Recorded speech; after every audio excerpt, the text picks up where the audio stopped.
Day 14 was reflection. Day 15 is where life starts moving fast again. I moved into the barracks and started life as a young hospital corpsman at Naval Hospital Philadelphia. Naval Hospital Philadelphia sat on the south side of the city. This was where corpsman school stopped being theory. I worked wards 3A and 1B, real patients, real responsibilities, and real consequences if you didn't know your job.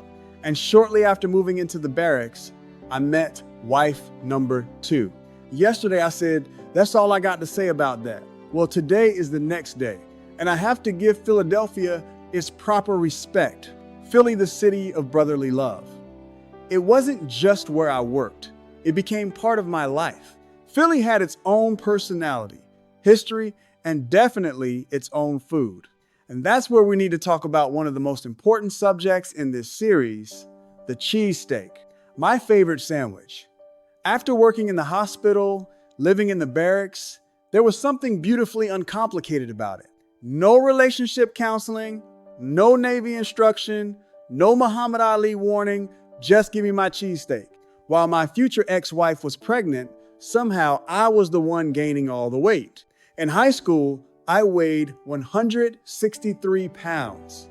By this period in Philadelphia, I had gotten all the way up to 245. That's an 82-pound difference.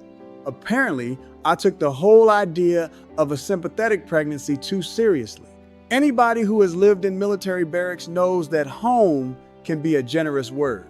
It's a room, a bed, your uniforms, and whoever is making noise when you're trying to sleep.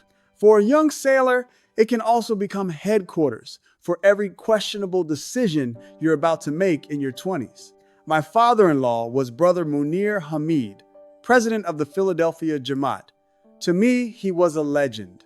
And my mother-in-law, Sister Jamila Hamid, was another legend in her own right. When I came into that family, I wasn't treated like some outsider. I felt like a prince. I was welcomed, I was respected, I was embraced, and most importantly, I felt loved. That love felt familiar because it went back to the creed. Love for all, hatred for none. Those weren't just words on a wall. It was something you could actually feel. I'm talking about belonging. Walking into a family and feeling they were happy you were there. Becoming a father changes the meaning of responsibility. No school could prepare me for being somebody's father. Now, decisions weren't only about Abdunnoor anymore. There was another life connected to mine. Then the road would take me toward Quantico, Virginia. Every assignment added another piece to the corpsman I would become. But before this sounds simple, there was McGuire Air Force Base. One weekend, I came close to being shot and killed. I'm not going to manufacture details. That weekend, the future Chief Bullhead almost didn't get a future. When you're living life forward, everything feels ordinary because you don't know which moments are turning points until years later.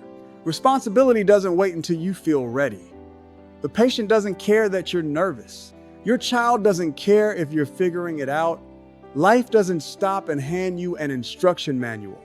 You learn, you adapt, you make mistakes. If you're fortunate enough to survive, you better learn something. My name is Abdunnoor Chief Bullhead Karim. This is the most interesting Muslim in the world. 30 days, 30 stories. I'm just getting started. Subscribe and come back tomorrow. Karim is officially on the job.